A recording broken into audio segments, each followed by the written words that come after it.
This is the Build Wealth Canada podcast, episode number 99.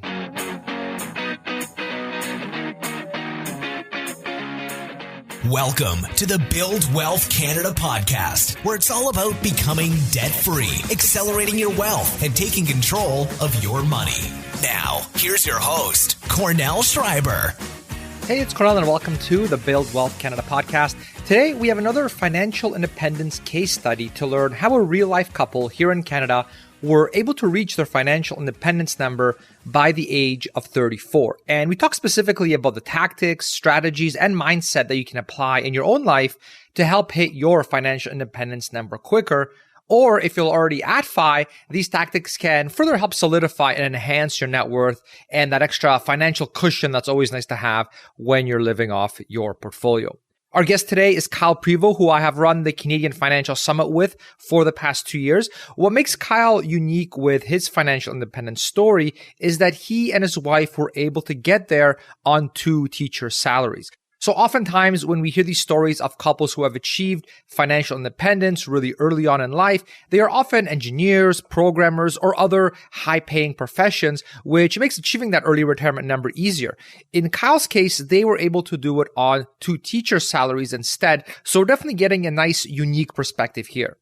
Now, this interview and presentation that Kyle prepared was actually one of the bonuses that we offered to Canadian Financial Summit attendees who bought the All Access Pass. So you'll hear him reference his slides at a few points during this talk, but don't worry, all the lessons and advice still make total sense. And if you enjoy these types of episodes or have been enjoying the podcast in general, please leave a rating on Spotify or Apple Podcasts. It really helps other Canadians discover the podcast and helps me with bringing on top-notch guests for you so that we can all learn from them. And also, I wanted to invite you to join me live for a free to-attend webinar this November 29th at 1 p.m. Eastern Standard Time. Arian from Enriched Academy and I will be holding a live presentation to help ease some of the anxiety by explaining away some of the uncertainty around retirement planning here in Canada. We'll be going over optimal use of registered accounts, so the RSP, the TFSA, the RIF. We'll be talking about retirement timeframes and how to best access your funds post-retirement. And this will be both for those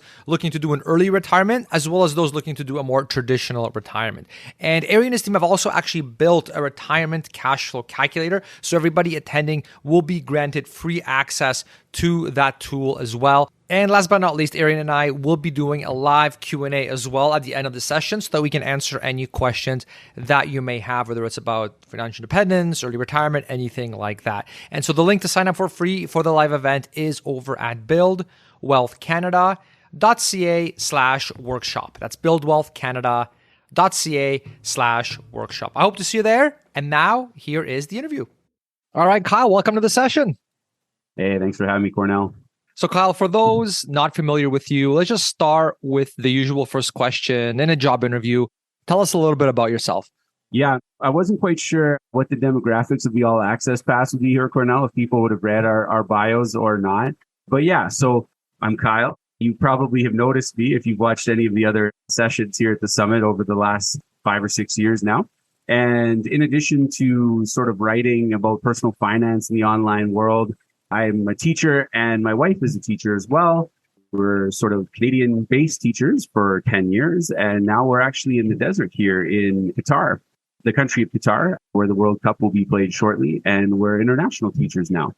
And I wanted to point out too at the top of this All Access Pass thing, that this session, that if I appear awkward at times, it's because this is like the most awkward faux pas thing for a rural Manitoban person to talk about their finances in a public setting. It is the most taboo thing you could do. Like, you could give like a religious lecture online or something. It would be far less controversial than revealing fairly financially intimate details. So I just want to point that out off the top if I appear awkward at any times. But yeah, that's a little about me. I'm 34. My wife is a little younger than me. She'll be hitting that age shortly. And yeah, I'm not sure what else. We love travel. I enjoy watching sports and long walks on the beach, I guess. Well, you're fine now, so you'll have lots of time for those. Yeah, that's right. Sitting in the Adirondack chairs and walking on the beach. The front cover of every Freedom 55 pamphlet known to man. And in your case, long walks on the desert with hopefully proper hydration. That's right. One big beach. Exactly. You took the whole beach theme to the extreme. You're just like, let's just do the desert. That's right. Beach all year round. Exactly. All right. So you recently reached financial independence. Tell us about what that term means to you and what your plans are in terms of work going forward.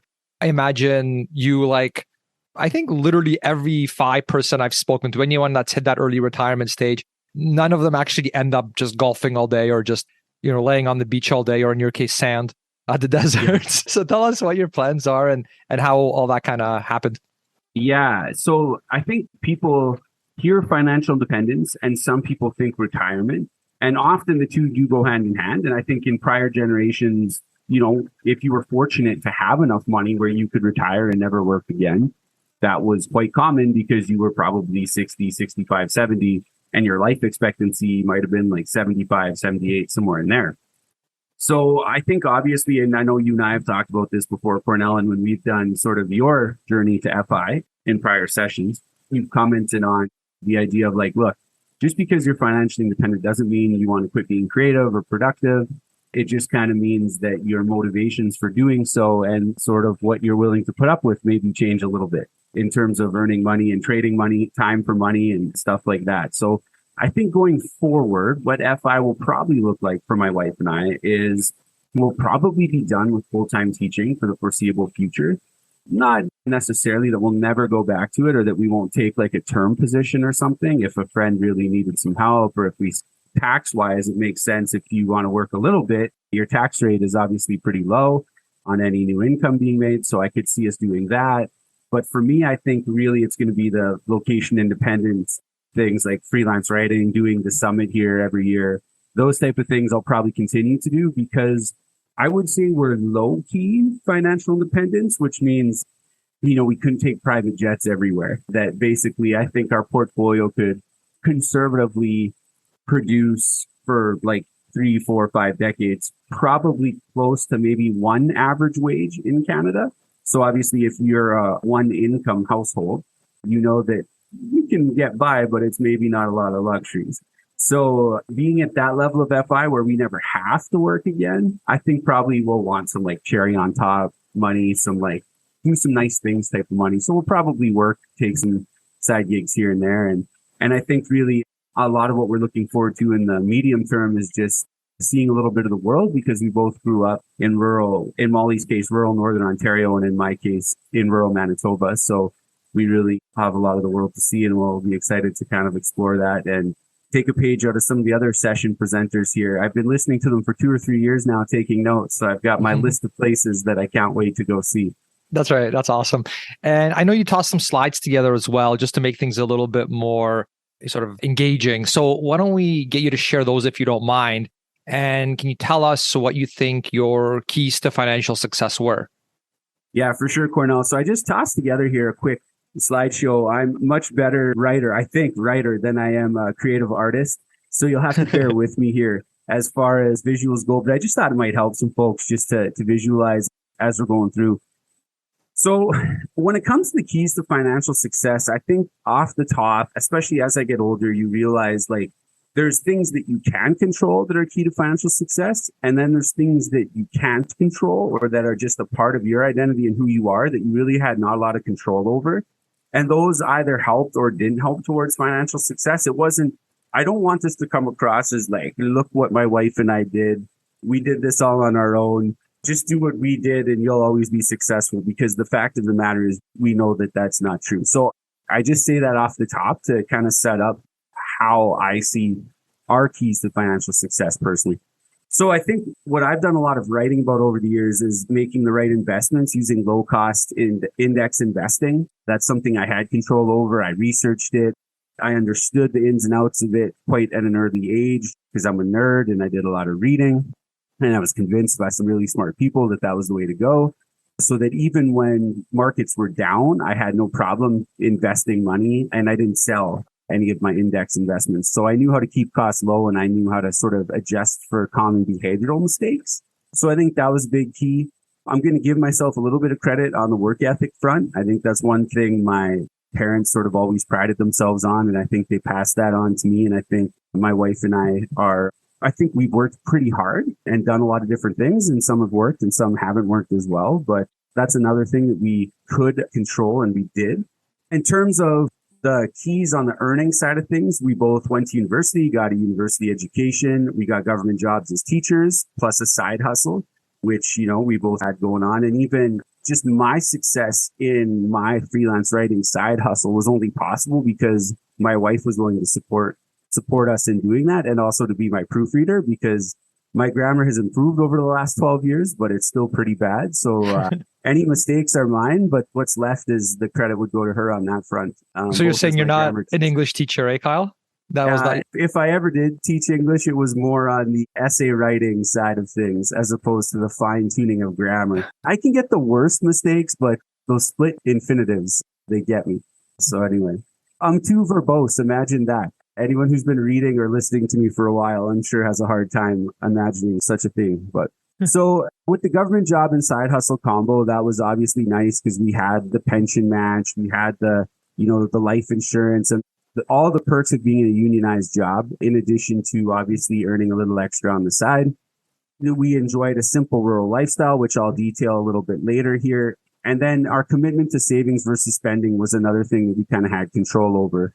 That I'm not going to say, even the term frugal, like when I look at some of the sacrifices a lot of people make, I wouldn't call us especially frugal.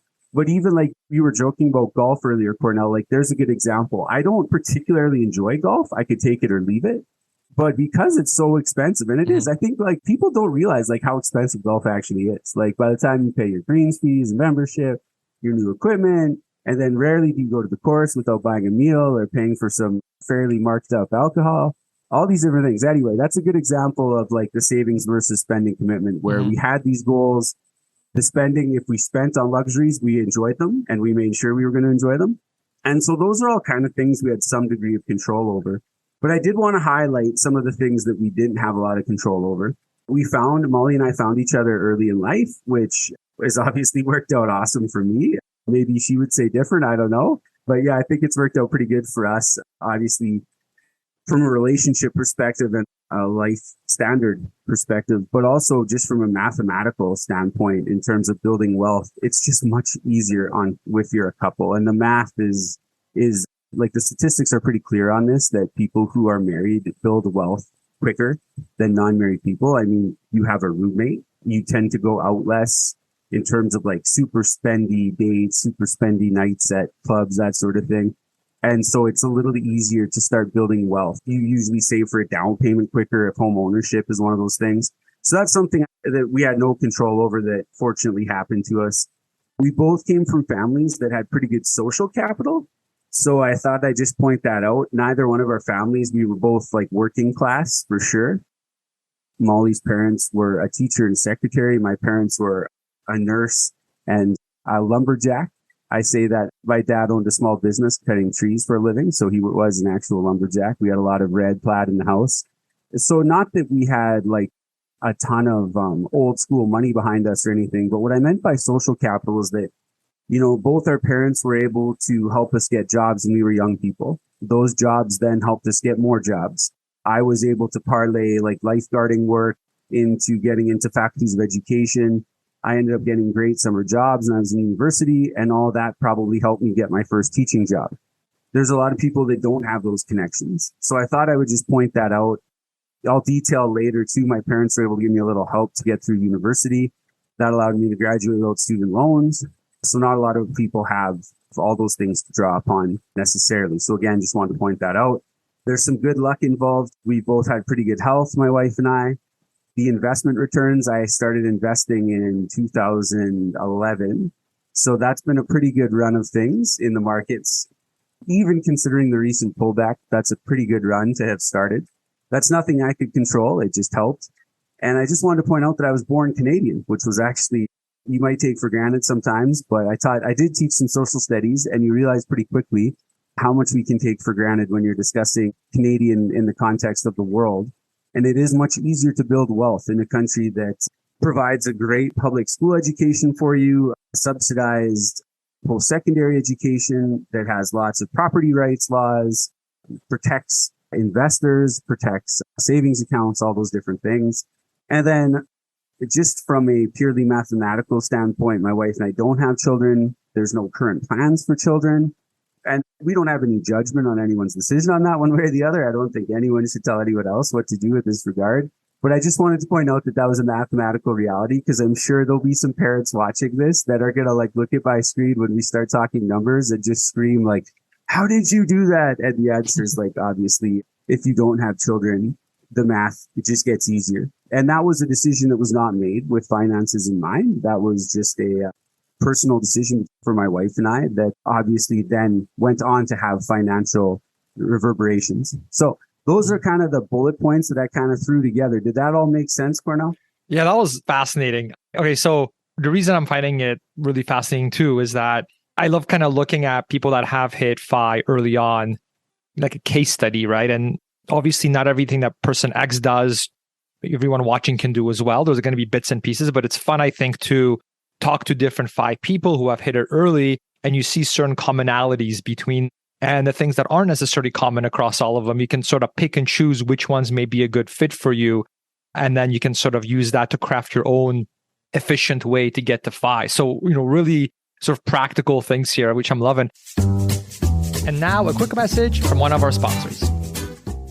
No one has a business like yours with all its strengths and challenges. This Small Business Month, you need a hiring partner that adapts to your needs. You need Indeed. With Indeed, you don't spend hours on multiple job sites looking for candidates with the right skills when you can do it with just Indeed. You can also find top talent fast with Indeed's suite of powerful hiring tools like Indeed Instant Match, assessments, and virtual interviews. One thing that I love about Indeed is that it makes hiring all in one place easy because it does the hard work for you. Sponsor a job and boom, Instant Match shows you candidates whose resumes on Indeed fit your description immediately after you post. With Instant Match, you can start hiring fast. And according to Talent Nest 2019, Indeed delivers 8 times more hires in Canada than all other job sites combined. So start hiring now with a $100 sponsored job credit to sponsor your job post at Indeed.com/buildwealth. The offer is good for a limited time. Again, you can claim your $100 credit now at Indeed.com/buildwealth. Terms and conditions apply. If you need to hire, you need Indeed. And now back to the show. I know we didn't really plan for this, Kyle, but what I thought might be really fun and also beneficial for everybody watching is, you interviewed quite a few people who have hit FI early on as well. And you have spoken to financial planners who work with people that have hit FI. And so you've kind of gotten to pick their brains a bit in terms of what are their lists? Like you just gave us your list, but what are the lists on their end? And then I've also done the same. Did you want to maybe go through your list together and just kind of look at from your list, what are the things that seem to be very common in place amongst those who have hit FI early? So just as an example, your first point about low cost index investing knowledge, that I would say has been pretty much unanimous for at least everyone that I've talked to in the FI space, where they're pretty much all low cost index investors. None of them are like crypto masters. None of them are day traders.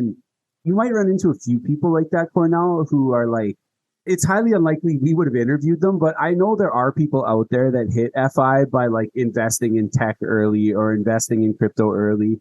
I do wonder to what degree people are publicizing. Like, I remember this story will explain a little bit about my parents and my upbringing. My dad, we never went to the casino ever. Like my parents were not gambling people. I think we'd go to these little fundraiser things, and that was about the extent of our gambling, which was essentially giving money to a charity at that point, playing bingo or whatever. But I remember my dad always saying, Kyle, people are always very quick to tell you about their gambling wins, but they'll never tell you about their losses. Mm-hmm. And those beautiful casinos don't build themselves. Right. And it was like, that's so true. And so I feel like, the crypto folks might be a little bit like that, where you only hear the good times. You don't necessarily hear about, oh yeah, they had to go back to work after their portfolio melted or whatever. Mm-hmm. For sure. And I think too, like there's some people that were, let's say they got in early. I read an interesting book about a lady who, I guess her husband was early on in Microsoft and he got some shares by working in the company. She was in Microsoft, I think, and he was in Amazon, like really early on. So they basically got in early, got stock options, and just, we all know how things went with those companies. And now, like multi-millionaire, set for life, that kind of a thing. And so there are these different paths to FI. But I think, at least in my experience, the reason why I did the index investing route, you did the index investing route, and why literally everyone I've talked to that have hit FI have done that kind of route is, or just about everyone, is because it's repeatable, right? So, I mean, yes, maybe your things work out well for you. And like, obviously these people that, they got in early working for Amazon or whatever, obviously they had to work hard to get that job. They had to work hard while they were there. So I'm not saying like, oh, this is just a lottery ticket winner. Like they had to sacrifice too. But I mean, like if I was like, hey, I want to go model that and do that in my life. Well, that's not as repeatable as a thing because you got to find a company. There is some luck involved, right? Whereas with index investing, anybody with willingness to learn, I would argue, can do that and implement it. Mm-hmm. And if they just stick with it, they can actually hit FI pretty early. So I think that's maybe, I don't know. So I really want to kind of highlight that. Do you have anything to add on that front, Kyle? No, I think you hit it bang on there, Cornell. That's probably the easiest repeatable thing to do, where once you get the terminology down and you kind of understand, you'll have more conviction in it. And yeah, that's pretty widespread. I agree. Mm-hmm. And then you mentioned work ethic, and that's kind of merged as well, I think, with side hustles, right? So you had side hustle with the writing. I remember you wrote a book that actually all Access Pass holders get to have for free. And this book, so I guess you wrote this and it got published and everything when you were in your 20s, I believe, right? Yeah. We actually self-published after a very, very cool conversation with David Chilton, who I sent an email to, and I never dreamt he'd respond. And he actually called me. Like that's cool. Tossed my phone number and email down and just said, whatever help you'd be willing to provide, sir, would be much appreciated. And he called me, talked. He did the talking, I did the listening for about 10 minutes. Then we had one more follow-up 10-minute call, and he convinced me to go with. Didn't want any money from me, didn't want any partnership or equity or anything like that. Just wanted to steer me towards independent publishing. So that's what we did. It worked out pretty well. And yeah, so we wrote a book, More Money for Beer and Textbooks, which I feel like holds up pretty well if you read it today. There's obviously been some inflation. It's a guide designed to help university or post-secondary students in Canada. And I feel like it holds up pretty well. Obviously, the numbers are a little on the low side, seeing as how we wrote it a while ago now. But yeah, definitely did that. And I think more than the money that we actually made from the book for now, I think what that did is it really helped us like meet people like David Chilton and like guys like Rob Carrick and women like Ellen Roseman, who they kind of would take you seriously. They're like, okay, this guy's willing to put in a little bit of time, refine his craft a little bit, and wants to help people. Awesome. Yeah. And I mean, that book was in chapters. I mean, this is a very real big thing that you accomplished. Very impressive, especially in your 20s. So that's a really good example of, because I think someone can just read work ethic and like, oh yeah, I've got work ethic. I mean, everyone will probably say that they have work ethic, right? But I wanted to sort of highlight and emphasize that it's not just that you don't slack at your job. You kind of went that extra level and did this sort of side hustle thing and building those relationships in your 20s, right? Which I think is a really big deal. And I see that being a common thing amongst other FI people. Like both you and I have interviewed Bryce and Christy, who are Canada's youngest retirees. I mean, they also had, they were doing writing as well, right? That's another, they had high-paying jobs, but they were also trying to do stuff on the side with a book. For myself, I had a rock climbing training business that I ran before the podcast even existed. So, some more like online business, video training, that kind of stuff. So yeah, I do see that pretty frequently where it's like you've got your job, you try to make as much money there, but instead of just watching Netflix at night when you're tired from work, you just kind of suck it up and you just work on building that extra revenue stream. But I know for us, like eventually it got to the point where the money that our little side hustle business, it wasn't making a lot, but it was enough where if we want to go out to eat or something to a restaurant, the side business basically made enough where it would cover that. And so that's what allowed us to basically invest one of our salaries fully, pretty much, into hitting our FI number quicker, because the side hustle was basically eventually was paying for all our kind of fun things that, extracurricular activities that wasn't draining our cash flow from the job. So yeah, I definitely see that as a pretty common thing as well. Yeah, those would be the more common ones, along with maybe the commitment to saving versus spending, Cornell. Mm-hmm. I think that's pretty clear. Like, I think if you want to retire somewhat comfortably between 55 and 65, I think the rule of thumb, saving about 15% of your income, depending what your income is, what your plans are, blah, blah, blah. I think that'll get you there for most Canadians. But if you want to retire or reach financial independence like before 40, you've got to be looking at a pretty aggressive savings rate. Like I got to think, and again, this is why it helps to meet your partner in life quite young, just in terms of like being able to, like you say, save one whole salary. That's not a reality, or that's not an option for a lot of Canadians. But yeah, obviously the savings rates, I mean, I had never actually calculated what our savings rate was at different times, but it was definitely, I would say, north of 50%. Nice. Most of the time. For sure, after about 2014, it would have been. But I know that there are people, like I think Bryce and Christy were like north of 70%, if I'm not mistaken. So I think that commitment to early savings, I mean, just it's a mathematical, you'd either have to make like 200,000 plus a year, or you have to have a commitment to savings, which again, it's not for everyone. I don't even advise it for some people. But if you want to hit that early FI number, I think that would be something you'd have to have in common, right? Mm-hmm. For sure. Yeah, I think memory serves with Bryce and Christy. I remember at one point they were basically each making like low six figures, right? And so, but they're together. So dual income, no kids, each making six figures. And they didn't get that right out of university, I don't believe, but like, they kind of got to that. And then what happens with a lot of people, and we hear this a lot, is you get this sort of lifestyle creep, right? Where now, I'm making more money, so now I'm going to spend more every month because I have money now. We're going to upgrade our cars, et cetera, et cetera. And so that takes a very conscious decision, I think, to say, no, we're not going to upgrade our car. We're going to stick with what we have. And instead, we're going to plow this raise into hitting FI quicker, right? Plowing into index funds, right? Like that's what they did. That's what we did. That's what you guys did as well. That seems to be a very common thing, right? Where it's very easy to just kind of, hey, I deserve this. I earn this. I'm going to spend it. And it's like, okay, and that's fine. No guilt if you choose to do that. We're not judging, but it's more like if you want to hit that FI number quicker, the mathematical reality is that something's got to give, right? That money has to come from somewhere. So it's going to come from that new car we didn't get. And instead we're plowing it into index funds. I just want to point out real quick, Cornell, that the rest, everything else on the list is probably pretty unique, each individual. And so I just wanted to point out like one more time before I go into like, I start talking about me and myself. I just wanted to one more time just say like our path, Molly and I's path to financial independence may have been easier. There may have been a straighter road than what a lot of people have. And so I just want to point out, like, I don't know how to become financially independent without the social capital that I grew up with. I think that would be a lot harder.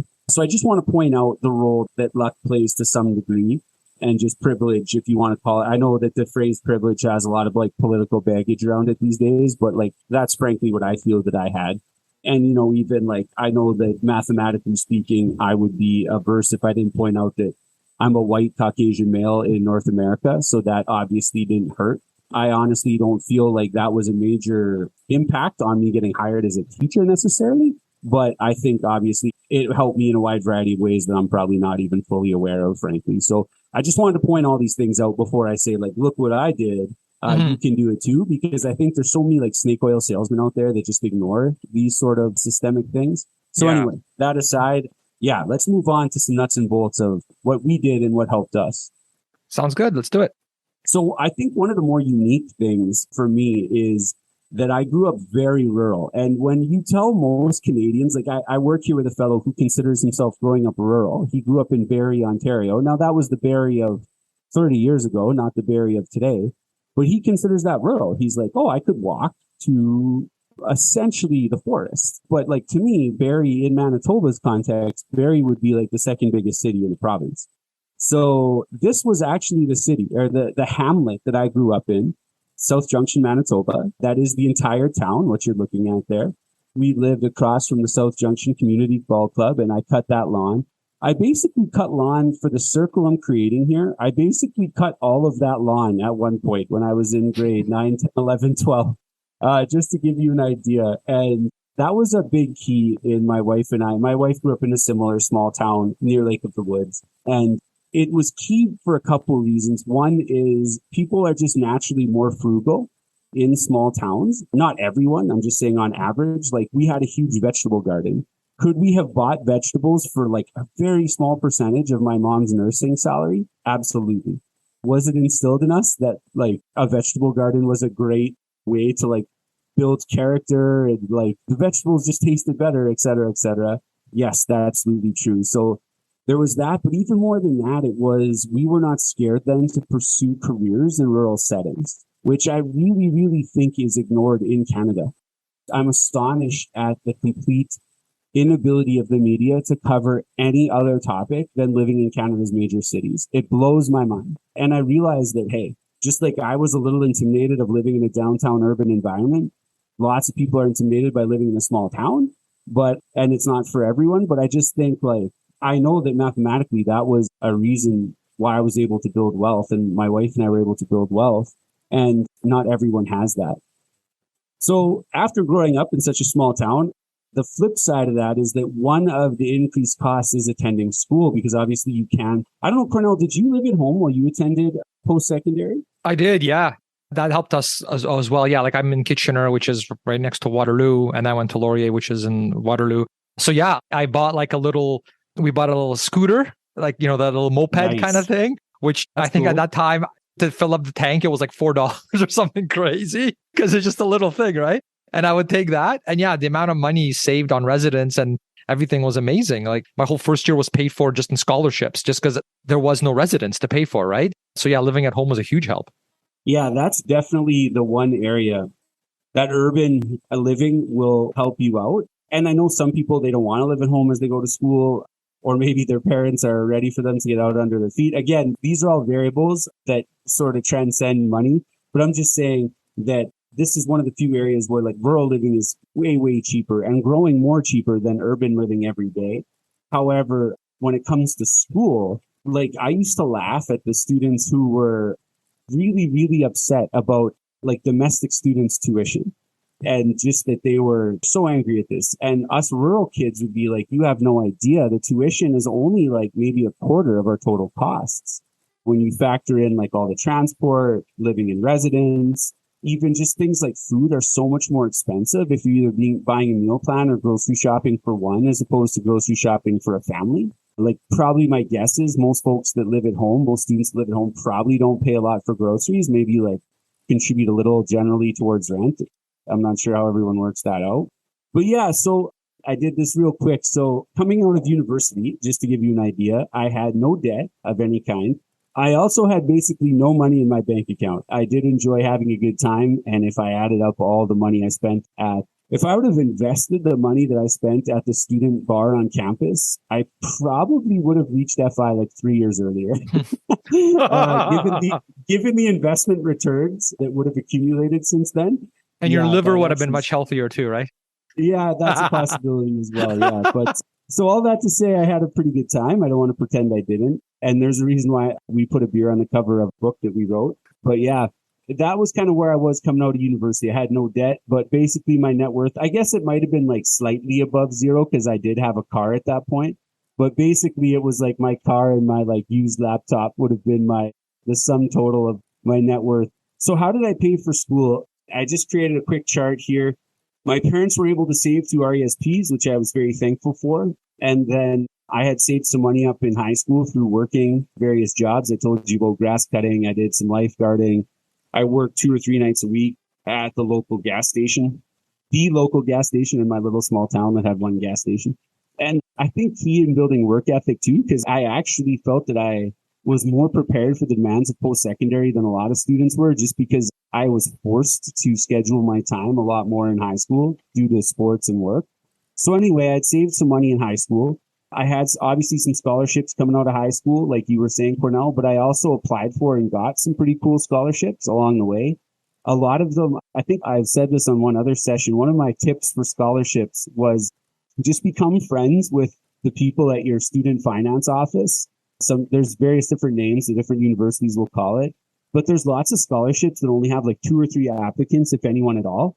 And so sometimes I wouldn't really fit, but if I just kind of slanted it, I would never lie, but I would emphasize certain parts of my story. And if there was no one else to get the 3rd place award, they would just give me the 3rd place $500 scholarship or bursary, which they probably did not envision me when they created it. But if there's only 4 applicants and they're giving out 3 awards, sometimes you'd luck out. So I did pretty well on that. And then for summer jobs and part-time work during the school year, I was able to get pretty well-paying job with Canada Border Services and then do some side work as well, because that was 12-hour shift work. So you'd have several days off, and then I would do various different things in my small town, construction or whatever the case may be, a couple of days a week other than that. So I did pretty well. My little brother actually managed to save money going through university because he was firefighter. He was one of these students that fought forest fires in the summer. And so his summer was like awful. He'd spend his summer like sleeping in a tent, getting eaten by mosquitoes in the middle of a bush, burning somewhere. But he would make like 30 grand in the summer. Wow. This was back like 10 years ago. So yeah. So anyway, that's how I got through school. So just to give you an idea in terms of wealth building, I did not have any debts coming out of school. This is my wife and I, quick trip this summer. That was really cool. And obviously, as I said earlier, mathematically speaking, folks who are married at younger ages or find their partner at younger ages, it's easier to build wealth. You have a roommate, and et cetera, et cetera. So I won't belabor the point as I already talked about it, but that obviously was a key. I'm just kind of going chronologically here through different stages of life. And obviously, like I said, I'm quite fortunate. Now, this is what I mean by living rural, being a key. So this is a picture of our first home that we bought. And we ended up buying this. So this is actually when I decided to learn about personal finance, Cornell, because this other small town in Manitoba that my wife and I moved to it actually had hardly anywhere to rent. So because the options were so few for renting, it actually made more sense to buy a home, which I had not even thought about. And then I quickly found out that like none of my friends, all of whom had multiple university degrees between them, nobody actually knew the logistics of buying a house. And I was like, okay, this is crazy. Like, obviously, we say we need to teach this at schools, and I'm a big proponent of that. But at that point in my life, I was just like, well, all right, nobody knows how. I guess I will go on the internet and find this out. And I quickly found out that there was a lot of people that didn't know how. So anyway, this was a house that I bought. It had 2 bedrooms up top, 1 bedroom below. It was a basic, I think it was 980 square feet, if I remember correctly, with a huge detached garage because it was owned by a trades fellow before me. Huge lot. There's a whole extra lot there on the left that you can't really see. And this is what you could buy in 2010. This house today probably wouldn't be that much more expensive. You probably could get it for 140 or 150,000, I would say, Canadian. Now, that said, as everyone is like scurrying to move to this town, Birtle, Manitoba is the town that we moved to.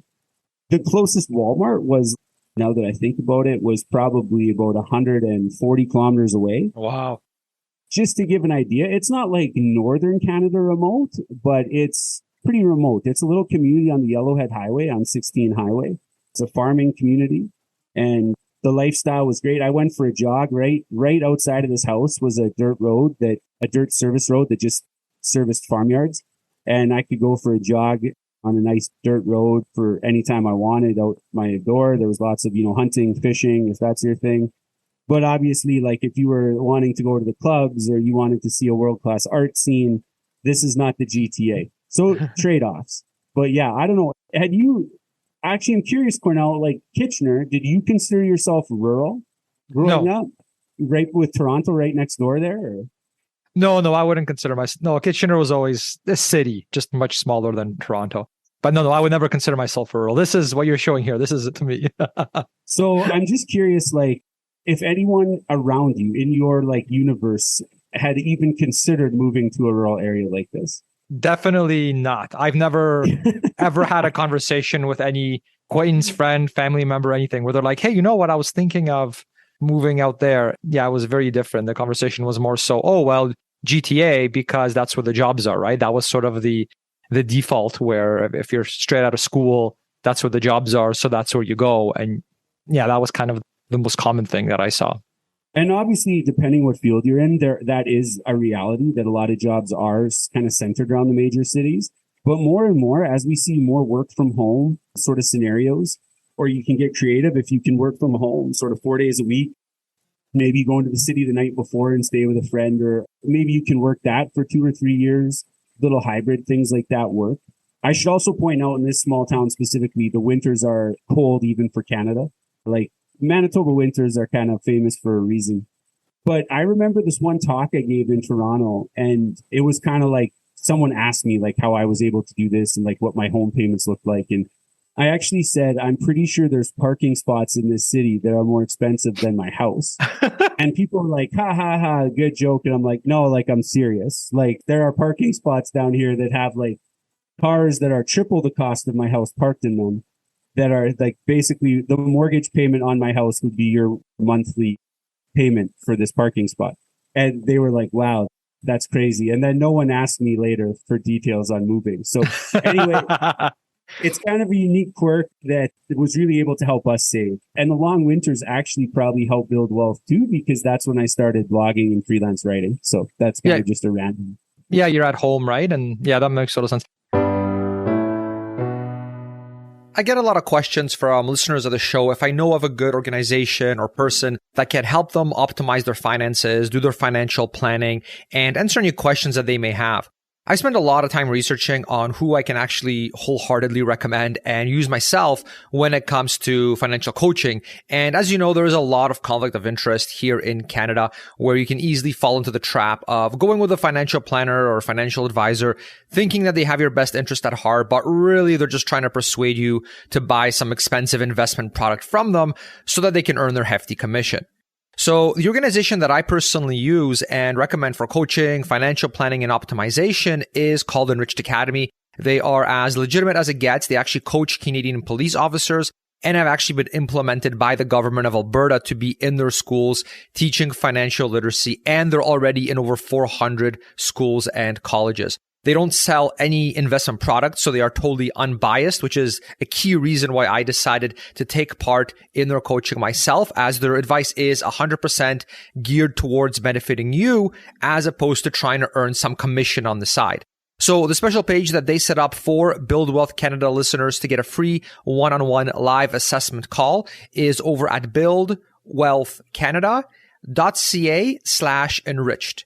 That's buildwealthcanada.ca/enriched. Give it a shot. It's free. There's no obligation or anything like that if you try them and don't think it's a good fit. I hope you give it a shot. And now back to the show. Yeah, the whole working from home thing transition, that seems like a hack that wasn't as available back when you and I started, but that is very much available now. So there's definitely parts where, like you said before, that you and I got lucky in terms of the market returns, for example. Things worked out there. Houses were cheaper as well. Right? So there are definitely some things that kind of went our way, like 100%.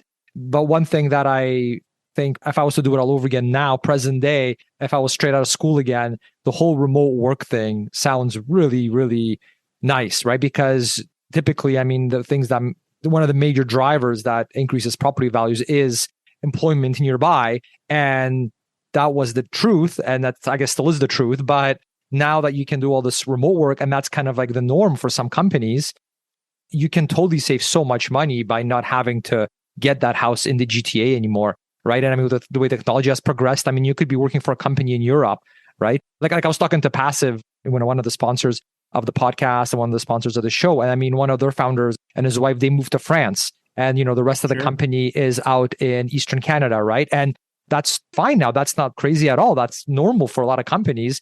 And you can do that now, right? And so I think it's a really cool kind of like hack, I'll call it, I guess, that wasn't available to us. But I think it's so neat how just, high internet speeds and all this kind of stuff. And then just because of COVID, as horrible as it was, it did kind of push companies to accommodate employees working from home. And I mean, now we sort of get to, I guess, benefit from that shift, that change, where you no longer have to be, you don't have to commute for an hour necessarily in a lot of cases. Whereas like, I don't know, when I was fresh out of school, it's like commute was just what you did. You just suck it up and you have to do it a lot of the time. So yeah, very interesting. Yeah.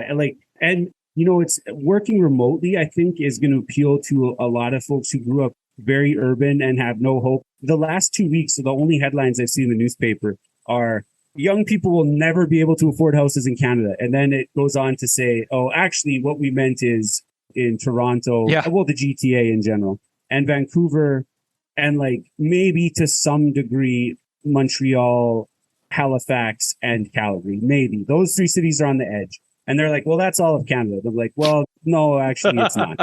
But thanks, guys. Appreciate that. Now, again, I realize there's trade-offs here, but like, man, there are good things. There are positive trade-offs aside from housing prices. Like I always tell people, like, just watch a few episodes of Corner Gas. If you've ever seen the Corner Gas show, it's on like every half hour on the Comedy Network. If you watch the Comedy Network, there are some positive trade-offs. And I just further wanted to say, I think you talk about hacks, Cornell. I still think the biggest hack, if you want to build wealth as a young person, is to look at the trades and live in rural areas, because I had students that would have been living in a house just like mine that they paid, 100 to 140,000 for, a really nice house. That house, I don't even have any idea. Like, even in Waterloo, Cornell, what does a 980 square foot bungalow go for with a finished basement and an extra lot attached? Like, it's got to be $1 million, no? I haven't really been tracking the prices. It's probably, I would think it's not that high, I don't think, but it's getting up there. It's pretty, especially because it's a pretty big employment area now as well. Yeah, in Hamilton or in GTA, maybe be looking at a 7-figure price. But like, there's kids that are doing this, and I say kids because they're literally like 20 years old, who are in the trades, and they work their way through. They get their ticket. They're earning just as much as I was as a teacher at 20 years old, 21 years old. And if they knew how to invest properly, they would retire. They could hit FI sooner than you and I did. I think that's fair to say. So anyway, just a random aside. Just not pigeonhole yourself into like, oh, this is the career because of whatever reason you've been given as a kid. Like, just have an open mind and explore these other options and not just go with these defaults, these sort of default mindsets, which I think too, I mean, obviously most parents, I would say, want the best for their kids, but that doesn't necessarily mean that the parent is always right, because they're coming from it from a different angle, from their generation where they grow up. Like, that's their frame of reference, that's their experience. These days, I mean, things have changed so much since then. So, I mean, like, no one ever suggested that I go into the trades, let's say, right? Going up. But it's like, I mean, why not expose yourself to that, right? You don't have to go the university route and need to get your bachelor's no matter what. And like that's not the only path. But when I was growing up, that seemed like, well, no, of course that's what you do. Like, that's just like a default. But I think just to keep an open mind about some of this stuff, because there's like these sort of like traditional advice. Then there's like, okay, well, let's actually look at the economics here. And you could actually be in really, really good shape, even ahead of someone that did do the more traditional route, like what you were saying. Way more. Yeah. Like, I took 5 years, which is the minimum that you in Manitoba can go through and get your Bachelor of Arts and then Bachelor of Education. And I worked pretty hard, I think, and had a lot of fortunate luck and parental help in getting to a net worth of 0 and not a negative net wealth at 22 years old.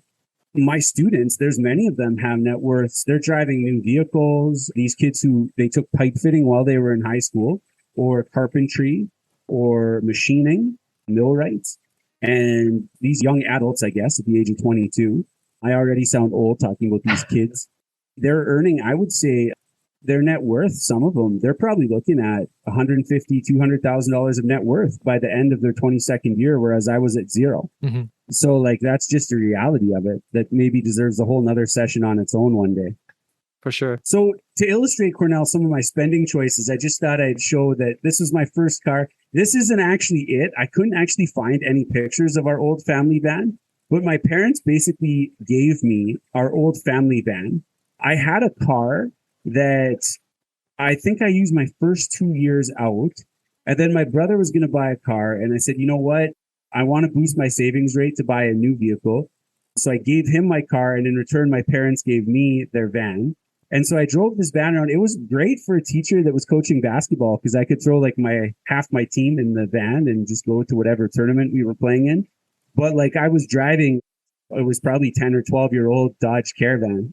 Yeah, admittedly, I wasn't trying to impress anyone or whatever, but like, that was the reality. Like, could I have afforded a much better car? Like, yeah, probably. I probably could have bought a $50,000 or $60,000 vehicle pretty comfortably in terms of making the monthly payments if I stretched it out. But yeah, went with Dodge Caravan. That's actually what I drive now, Kyle. We drive. There you go. We have one car in our family, and it's a Dodge Caravan, and it's amazing. I can fit my bike, my mountain bike in there. I can fit the kids in there. It's amazing. And guess what? If it gets a dent in it, you don't need to freak out, right? Oh, yeah. Because you're like, oh, it's not $1 million car. So like, exactly. Life will go on. You actually get less anxiety with a cheaper car, because when someone inevitably bumps it in the parking lot with a cart or whatever, you're just like, oh, that's too bad. All right, like, on with my day. That's pretty much it. Like, tears the fabric somehow with something or whatever. Yeah, exactly. We also have young kids, so you just don't expect things to be pristine condition. Not with young kids, yeah. So this is actually the vehicle. It's now officially my parents' vehicle, but this vehicle is still running. So we would have bought this in, I think it was 2013, 2014. It's a Hyundai Elantra. It's a great little car. It was like at the time, I want to say it beat the Corolla and the Civic in terms of mileage, and it had a better warranty. So that was my, actually at the time, I'm not sure if this is still the case, but Hyundai actually had the best warranty of all the brands in Canada. Hyundai and I want to say Mitsubishi were the two that had the highest warranty. And so I bought this. It was a small car. We put a lot of miles on living rural, but if you just set the cruise and you have a very good car. Now, a lot of my buddies, especially my male friends, drove big pickup trucks, which was great because if I ever needed a pickup truck, I either just paid them for it or bought them a case of beer or helped them with one of their projects. And then I could borrow their pickup truck for the 1 or 2 times a year that I needed it. And that worked out pretty well for me. So it's a great car. It was new. We did buy new because I just wanted the feeling of being the first person to own it at the time. And it was kind of our treat for my wife and I. And she was driving to finish her Bachelor of Education degree at the time. So I wanted her to have a safe vehicle with all the new safety features and stuff. So anyway, just to illustrate sort of the spending habits. The good part about being a teacher is that your salary is always public if people know where to look, which it should be, Frank, because you're paid by the public. So there's no reason to hide it. This is the current one. I Googled Cornell to find my teacher salary. This is their current one. So when I would have started in the end of 2010, the 2010-2011 school year, I wanted to say my gross was about $48,000. I was a class 5 teacher. And then once I got my master's of education degree, which probably cost, I would say somewhere in the neighborhood of $20,000 of tuition, then I would have been a class 6 teacher. So obviously I would have ended at about 95,000 before I left. And obviously taxes are a big part, but like my wife and I figured we were paying $4,000 combined in union dues every year between the local union and the provincial union, just to give you an idea of how many deductions were on our paycheck. So in terms of earning, that's not even contribution to your pension, right? That's just fees for the union. Right. Yeah. Yeah, exactly. And the long-term disability fees, because like, I'll just be real here. There are a lot of teachers that took advantage of it and they would be out for 5 to 10 years on long-term stress leave. And it really infuriated me and infuriates me to this day. Because there are people that genuinely need to take long-term help, whether it's physical or mental reasons that they can't make it to work. But it was dwarfed by the number of people I felt. I knew several people firsthand that were taking advantage of this. So this wasn't like hearsay. And anyway, so there's things like pension that will help you out. And like, I think my wife and I, before we left, I got to look at, I think we're in line to get an inflation adjusted in today's dollars, $1,300 a month, starting at age 55, the two of our pensions together. So that's working. I worked 10 years and she would have worked like 6 years in the Manitoba public school system. So we do have some degree of a pension, an extra pension waiting for us in addition to the Canadian pension plan. But yeah, there was many deductions, which obviously kind of tails into my next. Let's go. I'm going to skip forward one slide here because total tax and deductions where we work today at Qatar Academy Doha are zero. When they told us this, I thought maybe they were stretching the truth, but we actually got our pay stubs and it was our base income. And then they give you a small amount for transportation allowance. And then it said deductions, zero. And then the rest of the money was in our account, which was kind of crazy. And so that's obviously helped us a lot too, Cornell, in terms of building wealth, moving here to the Middle East in terms of this is our 3rd year and this will be our last year in the Middle East. But yeah, the two things, the income is tax-free, but also our portfolio was able to grow tax-free. So there's no capital gains. And if you get the lifetime library pass, you can see last year I did a whole segment on living in Doha and the benefits of working, whether it's the UAE or Doha, Qatar. You can see how quickly you can build wealth if that's what you're up to. And then I'll go back one slide here. Just in terms of salary side of things, we already talked about side hustles, Cornell. So here's like a few of the places that I did writing for or properties that I've owned at some point. I was writing for other people before side hustles was a phrase. I know a lot of people like 4 years later were like, oh, side hustles, side gigs, blah, blah, blah, this and that. But yeah, just taking a second job, it was called at the time. And yeah, it definitely was busy. I remember there were a few times getting up at like 4:30 in the morning before my school day started to like finish a column for someone that I was on a deadline. So things like that, it wasn't easy, but it was manageable. And I got a kick out of doing it. Like you say, the money grew from cherry on top money to actually like, wow, okay, this could potentially one day replace my job as my main income. And it's nice to have that option, right? Where, okay, if you're getting kind of tired of your job, you want to switch, that kind of a thing. It's nice to have that other iron in the fire. And there's a good chance that second iron in the fire is something you actually enjoy doing it, because that's something you've been doing kind of as a side hustle outside your job on weekends, evenings, or early in the mornings, like you were saying, right? So there's a good chance you wouldn't have started doing that if you hated it.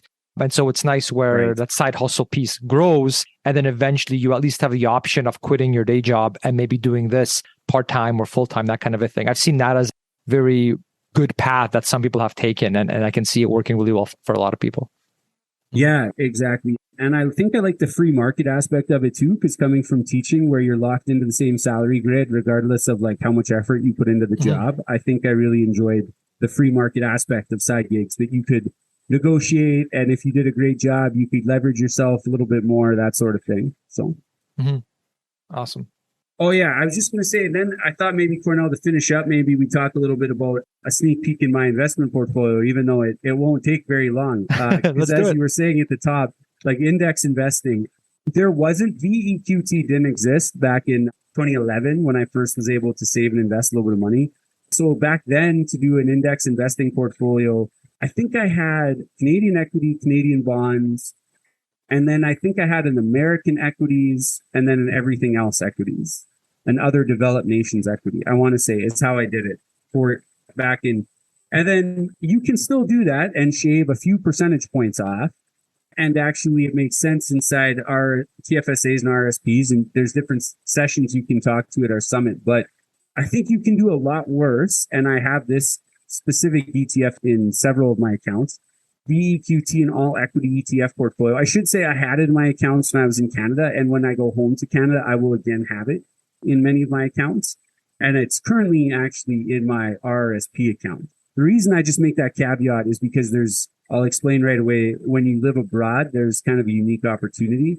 But for most Canadians, honestly, if you just take VEQT, Rob Engen, I know, is big on this too, and you just buy it in every account with all of your money in TFSAs, RSPs, non-registered, you're going to get like 90% of the gains with no headaches. And if you're cool with like that last 10, 15%, it's not even 15, it's like less than 10%, like that you'll be saving by going this route. Man, just buying VEQT, rinse and repeat in your younger years, you could do a lot worse. So I think that's probably what I'd recommend to most people. But yeah, I do remember when the all-in-one ETFs came out. I think maybe the robo-advisors kind of like leveraged or inspired the vanguards of the world to come out with these. Hey, Cornell? Yeah, for sure. Because I remember when you and I started investing, you pretty much, if you wanted the really low fees, you had to buy the individual ETFs, which I still do for the just get the absolute lowest MER and tax efficiency. But you totally don't have to do it. And most people, especially if your portfolio is not, I don't know, like, what do you say, Kyle? Like, I usually use 200,000. Like, I'm like, if your portfolio is under 200,000, just get an asset allocation ETF. Like, obviously do your due diligence and all that. But I mean, all the extra work that's required to like fine tune the optimize it, it's not really worth it until your portfolio is in the like hundreds and hundreds of thousands kind of thing. I don't know. So 200K is kind of the one that I use. What number do you like to use, Kyle? Do you have a number? I think I've even told people like 500,000 before. I guess it depends on your GAF factor. Like how much you want that extra 0.2% or whatever it would be. I guess, yeah, it wouldn't even be 0.2. You'd be probably averaging about a 0.15% MER, Cornell, would you say? Yeah, like mine's a little bit lower than that because like I go even further. Like I do the whole buying VTI in my RSP to avoid the withholding tax. Yeah. Like I do that whole extra bonus thing. So that's like really far. So you might get it down to you might actually get down to 0.1%. Yeah, like it's a little bit over 0.1. It's less than 0.15. It's more than 0.1. I'd have to pull up my spreadsheet what it is, but I mean, it would be like $13 or something like that on every 10,000. Then would be basically what you're. Yeah, again, the very small amounts where it's not worth it if your portfolio is like if anyone watching this is like just getting into it, right? And so then your portfolio is probably under 100K. Then it's like, look, just do yourself a favor and just get an asset allocation ETF. Focus on making money at that point and savings rate. Yeah. So real quick, I just want to illustrate because I don't want to be one of these guys that says, here's what I recommend for you, but I do something different. So this is an example. I do still have like a broad ETF.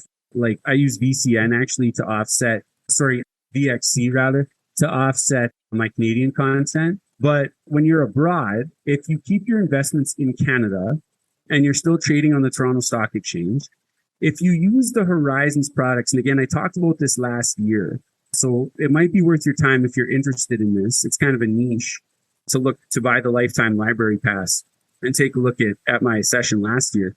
But what this ETF does is it basically turns dividends into capital gains. And what I mean by that is it's called a swap ETF. And so each year Horizons takes a look at like what the overall gain was, capital gains in ETFs, and it just swaps it. It's a little bit complicated, but through a synthetic process, it basically turns your dividend income into a capital gain. And the reason this is so great for expats is that there are countries like Qatar where there's no capital gains taxes. So essentially on this ETF, I pay no tax of any kind, which is a pretty great way to build. Which is pretty optimized, I would argue. Yes. Yeah, it's not bad. And actually the HXS ETF, I haven't bought much of it because, the US market is not something I really wanted to dive into head first right now or overweight in my portfolio. But HXS actually does the same thing for the S&P 500, where it's just a swap-based ETF. So you don't have to pay all those little fees and dividend taxes and all that sort of thing. So yeah, I hold that one in my corporate account for the same. I'll get that in a sec. But yeah. So to Kyle's point, so in his case, he uses the Horizons ETFs because some of their ETF, I believe it's not all of them, right? I believe it's just some of them have that unique, like corporate class swap structure thing where, like you said, turns the dividends into capital gains.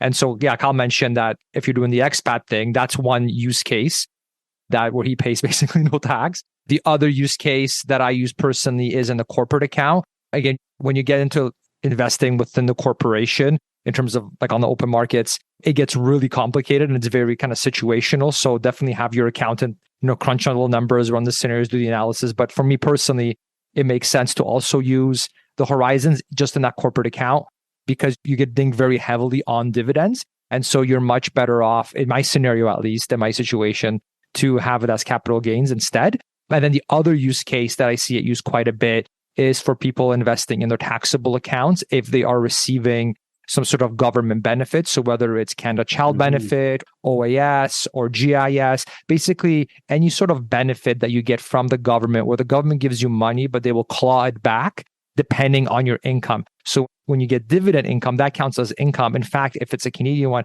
it'll actually get grossed up as well. So you're actually paying tax on more than you actually received in dividends from Canadian equities. So for people that are, let's say especially if you're retired, you're getting these government benefits, there are some tax optimization strategies there where, okay, you're still invested in the markets, let's say in your taxable account, but you can use these Horizons ones to get capital gains instead of dividends because then you get less of a clawback. These are a little bit controversial. I have gotten some emails in the past from people saying, how dare you use, or how dare you even talk about these like tax strategies for people because you should be paying the tax. That's the way it's been intended, blah, blah, blah, to, how dare you optimize to maximize the benefits you're getting. So look, I'm not going to, play police here, right? It's more, look, there are tax optimization strategies. They are legal. Like if you want to take capital gains instead of dividends, some people will not like that at all because they're just like, no, the government said I should get clawed back this amount. That's what I want to get clawed back, even though that's less money in my pocket. And others will say, well, no, I'm still playing within the rules. The government created these rules. I'm not breaking any laws. And so I'm going to do any tax optimizations that I can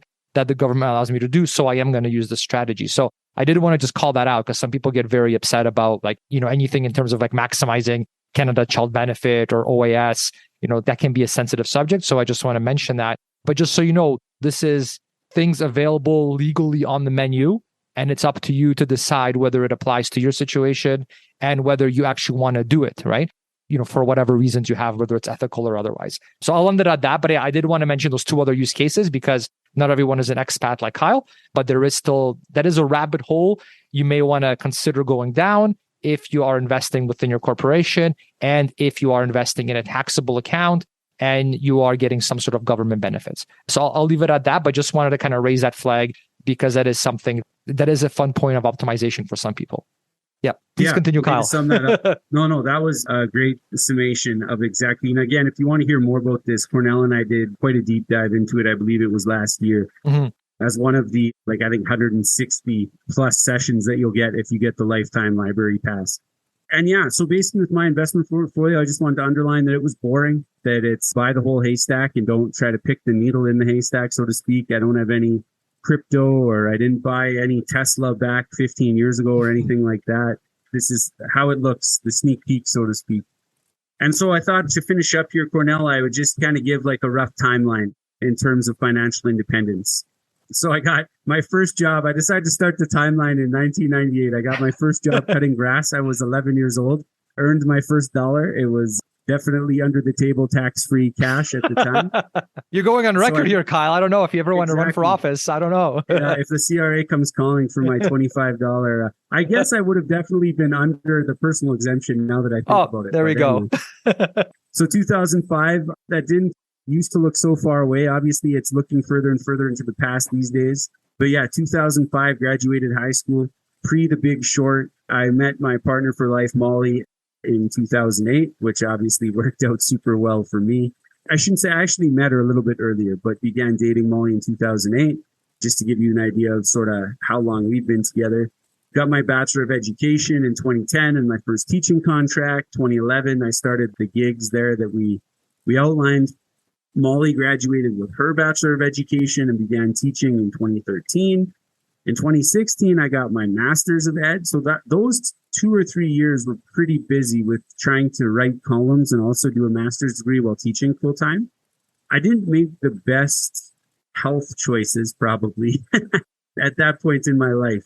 I'm much more balanced now. But anyway, just to give the full picture, by 2017, at that point, my online income actually had surpassed my teaching income. So I was able to get fairly aggressive with how much I was saving at that point. And then 2020, we moved here to Qatar and obviously began to live an international life at that point. And by 2022, we reached lean financial independence, which is what I just described. And then looking forward, 2013, we're not sure where we're going to eventually settle in Canada. We're still working that out. But for the time being, I think we're just going to bounce around and embrace this digital nomad life. Like I said, I've been interviewing people about it for 2 or 3 years now. So I'm excited. I feel like I'm one of the most prepared first-time digital nomads that there could possibly be.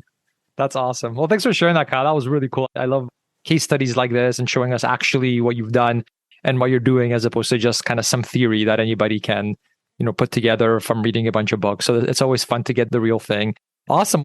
Thanks so much for sharing all this. Yeah, it was definitely one of the more awkward things I've done. So hopefully no one in my small rural area buys the All Access Pass and finds this and likes to needle me about it. But yeah, aside from that, it was great, Cornell. Hopefully people got some value from it. Great. And yeah, definitely check out the Lifetime Library. Like Kyle said, we touched on some of the more advanced topics as well. And we covered a lot of them in the previous years. So you get the Lifetime Library, you'll have basically access to all past years of the summit, all the talks, everything. So just an absolute treasure trove of just knowledge and best practices, other really smart people that we've interviewed who have been optimizing this for years. So yeah, I hope you guys check that out. And Kyle, thanks so much for sharing and giving us the inside scoop under the hood of Kyle and how we did it. And yeah, thanks to everybody for watching. Thanks, Cornell. All right, take care. All right, a big thanks to Kyle Prevost for sharing his experience and his lessons learned along the way so that we can apply it to our own lives and our own situation as well. And also a big thanks to our sponsor, Indeed, for sponsoring this episode. Nobody has a business like yours with all its strengths and challenges. This Small Business Month, you need a hiring partner that adapts to your needs. You need Indeed. With Indeed, you don't spend hours on multiple job sites looking for candidates with the right skills when you can do it with just Indeed. You can also find top talent fast with Indeed's suite of powerful hiring tools like Indeed Instant Match, assessments, and virtual interviews. Indeed's hiring platform helps you easily schedule and conduct virtual interviews all in one place. And if you hate waiting, according to Indeed data, candidates you invite to apply through Instant Match are 3.5 times more likely to apply to your job than those who only see it in search. One thing that I love about Indeed is that it makes hiring all in one place easy because it does the hard work for you. Sponsor a job and boom, Instant Match shows you candidates whose resumes on Indeed fit your description immediately after you post. With Instant Match, you can start hiring fast. And according to Talent Nest 2019, Indeed delivers 8 times more hires in Canada than all other job sites combined. Start hiring now with a $100 sponsored job credit to sponsor your job post at Indeed.com/buildwealth. Offer is good for a limited time. Again, you can claim your $100 credit now at Indeed.com/buildwealth.